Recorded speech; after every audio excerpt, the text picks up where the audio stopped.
If you give me a free visa to the UK, I'm not going. What do you think about wealth creation in Nigeria? Success doesn't just come overnight. Exactly. There is a process. Regardless of wherever you find yourself in life, you should be able to know that success is the only way. Men, they go through a lot. I feel we don't give men their flower. Because they don't know that the Proverbs 31 woman is a provider. In everything you do when it comes to wealth generation, agriculture is number one. That you can actually do success without God. To run a home is like the work of a manager. By the time you stay at home for 1 week, you're already going crazy. For real estate, we have different phases. You can decide the land banking, you can decide off-plan project. So you know what to do. Just work with a trusted developer. And Realbotix is there for you. For me, I don't think if I japa, I don't think I'll come back. Will you come back? Èyí ọmọ o, ẹ káàsán, Inamuni. Good afternoon, anywhere you're watching from. We feel so good to be back on your screen again. So today we're going to be giving a recap of Behind the Listing Season 2 from episode 1 to episode 4. If you've been following us, you know that currently we're on episode 4. I remain your humble host, Amaka Amara, and with me here, my co-host, Mrs. Jennifer. So we are happy to be on your screen. So let's start with the first episode, which our guest speaker was Mr. Yemi and Mr. Samson, where they talked about behind the success, the struggle men go through that we don't see. So I'd like to ask my co-host what she thinks, like her 2 cents about what our guest talked about in the first episode. Okay, thank you very much, Amara. Yes. So the first episode was Behind the Success. What developers, CEO, MDs, what they have been through, getting up to the point where they are today. It was a very insightful conversation. Yes, because from Mr. Samson, he said a lot of things. That is why you need to go and watch it if you have not watched it. Exactly. He said a lot of things like success doesn't just come overnight. Exactly. There is a process. Both of them have gone through a whole lot of process to get to where they are today. And it's not just by luck. They put in the hard work and that got them to where they are today. So if you have not seen that episode Behind the Success, I need you to go and say it right away. And I think the part that got me more for Mr. Samson was the part where he said he lost, I think it was millions or something. Yes, in Forex. Exactly, yes, and the way he bounced back. That's more like a motivation for you. Everybody. Exactly. Yes, because he you know, one of the things he said in that episode was the fact that he's a risk taker. Yeah. And he thinks about the worst things when it comes to business. You know that if you're either sinking or you know how to swim. Swim, and remember he meant something like that. So regardless of wherever you find yourself in life, you should be able to know that success is the only way. You have to, it's either you go home or you go home. You go home.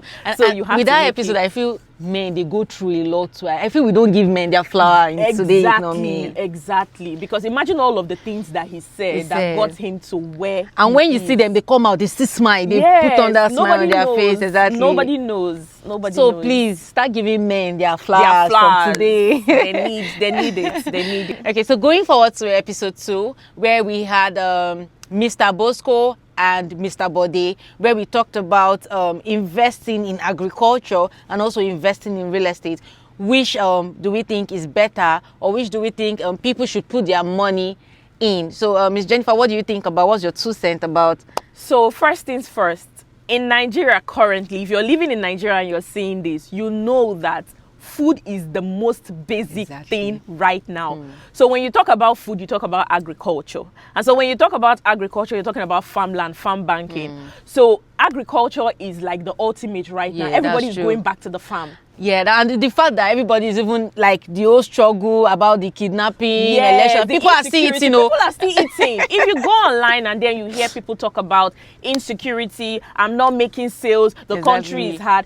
People that are still selling meat slot, they are still selling vegetables, tomato. People are still. So in everything you do, when it comes to wealth generation, agriculture is number one. It's important. It's important. Because imagine going to protest and you not eat. And you are not eating. It's not possible now. Food is number one. So agriculture is important, and that brought us to land banking. Land banking, so exactly. When you're making investments, we are still coming back to land banking. So that land is important for you to be able to farm the agriculture that we are talking about. Okay. And I'm very sure with that episode, by now you should be able to decide where you want to put your money in, whether real estate, whether agriculture. Because for real estate, we have different phases. You can decide the land banking, you can decide off-plan project. So you know what to do. Just work with a trusted developer. And Realbotix is there for you. Exactly. We are trusted, yes, 100%. For land banking, we have agriculture, so just DM us and we'll get you started. Exactly. Okay, so going forward to the third episode where we talked about how like making wealth in Nigeria, how creating wealth in Nigeria, how we go about that, where we had the guest speaker, Mr. Excel. We had him on from Excel Homes. Exactly. So what do you think about wealth creation in Nigeria? To be very honest, I think that's actually one of my best episodes because of the guest speaker. It felt like I had to go and stalk him on Instagram. I had to go and look for his page on Instagram because I needed to know where the not just what's the wealth of knowledge, like everything he was saying day, like I could relate to a lot of things that he said. And the one thing about, not to sound so spiritual here, but one thing I learned about that is the fact that you can actually do success without God. He made a lot of things known to us that very day here, talking about how he started coming back from the UK. UK that people are running and looking for a way to go there. That's to tell you that everybody's path is not the same. He had a vision and he had to come back to Nigeria to start Excel Homes. That's true. How he began Excel Homes, how he began a Paris Court. Everything about that. Like it was, I watched that episode, I listened to it, and there is a lot to learn from that particular episode. So the whole wealth creation in real estate here in Lagos, he made a lot of points about it. He made a lot of points, and I learned a whole lot about that episode. But let me be truthful. For me, I don't think if I japa, I don't think I'll come back. Will you come back? I'm not coming back. God in heaven knows, because now that's where he brought. If he wants to travel out of the country, now he has the means to travel out. Everybody has their parts. For me now, with the way Nigeria is, I would say my spirit is already out and my body is just here. Because Nigeria has this mentality that once you travel out, you will change your color, everything, you look good. More like people in Nigeria are suffering. But the truth is we are actually suffering. Mr. Waka, what do you think? We're actually suffering in Nigeria because the truth is, they are not saying that over there is all rosy. No, even in the UK. Now, if you give me a free visa to the UK, I'm not going. I can't relocate to the UK. That's true. Because I have my personal reservations concerning UK. Everybody in UK, it's not, I just have my personal reservation. There are other countries I can decide to travel to. So, but the fact that, okay, this is where you went to, you're not just starting, you're not going there to pick money. You're going there to work with a system that is already in place. So you know that if you can actually determine or picture your future for the next 5 years when you live there. Because you know that that's a working system. You know that you're able to, if I'm earning 200,000 naira or $200, you know how much you're going to earn. And then things are made easy. Mortgage and the rest of, you can get a car, you can buy a house. You know, life is easy. So the only thing is, okay, like people will always say, Nigeria is very interesting. Our leaders now spoil the country. Exactly, they're but too spoiled. Hopefully, we'll get there someday. So if you have not seen that episode, start running to our YouTube channel now to see it, because it's very interesting. Yes, very, very interesting. And don't forget to drop your 2 cents about this episode too in the comment section. And also to going down to our last episode where we had our first female guest in Behind the Listing Season 2, Miss Arike, and where she talked about feminism. Yeah, exactly, where she talked about that. So Miss Jennifer, what do you think was like your 2 cents about? You know, I was the host. I was the host. Exactly. Yeah, I was the host for that episode, and it was a very interesting episode. She spoke about women leadership in business, basically. So she spoke about a lot of things coming from her background. She is a provider. She made me understand that a woman can be a provider because you're paying salary. But I feel like should I say it's Nigerian mentality, when someone hears that, oh, you're the one providing for your husband, and all, they see you as, I don't know. They see you as, they pick me. That's the new word now. Exactly, that's the new word. So I learned a whole lot about that. The most important thing there is she also spoke about relationships. Yeah, that's true. And, you know, as a woman in our society, the society have actually put a limit on us in this limitation for women.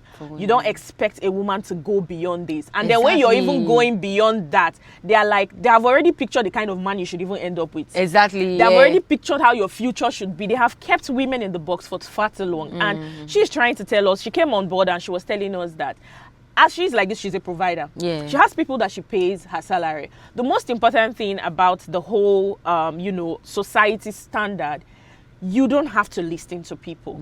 As a leader, you do not have to listen to people. You should have a mind of your own and then carry your people along. Because a woman or a good woman, even she quoted the Bible scriptures here that day, and she was like, even the Bible said, people talk about Proverbs 31 woman and they don't even know anything about Proverbs 31 woman. Exactly. Because they don't know that the Proverbs 31 woman is a provider. They don't know that she's a hard worker. They don't know that she's the one that even sees like things before. So as a woman, you should not just limit yourself to, okay, because I'm a woman, Housewife, I am meant, yes, I want to be a housewife. Yeah. And I said something about being a housewife. Yeah. Being a housewife is not even easy the way people think. That's true. Because if you're a housewife, you have to be at home. You take care of your husband, regardless. The kids, you have to run the home. To run a home is like the work of a manager. Yes. By the time you stay at home for 1 week, you're already going crazy. So it's not easy. So they need to really give women that grace and to give them the accolades, because it's not easy. And then she spoke about, being in a relationship with somebody that wanted to dim her light. A light, exactly. Wanted to like shrink her. Yes. And people will always say that when you are too successful as a woman, it is a bad thing. And people do not understand that it is not the woman that is the problem. It is who you end up with that is the problem.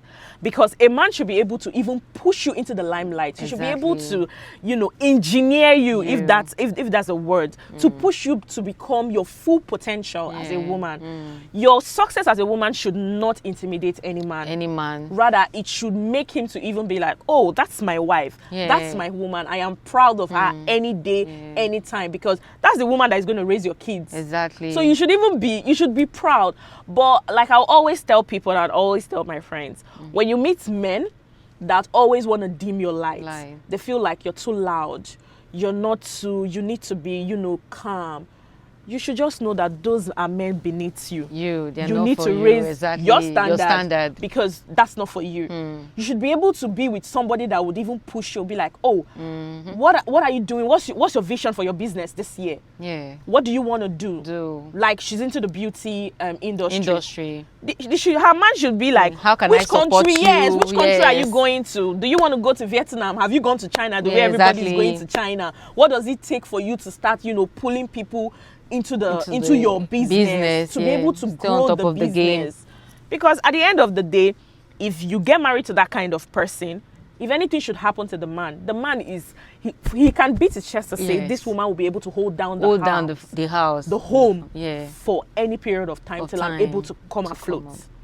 So it was a very, very interesting episode, and if you have not seen it, you are missing out. All roads should lead to our YouTube channel. So rush down to our YouTube channel to catch up on episode 1, 2, 3, 4. And don't forget to like, share, subscribe. Yes, exactly. Subscribe, very important. And also turn on the post notification button, because more episode is coming your way. And trust me, you don't want to miss out at all. Yeah. So bye for now. Bye.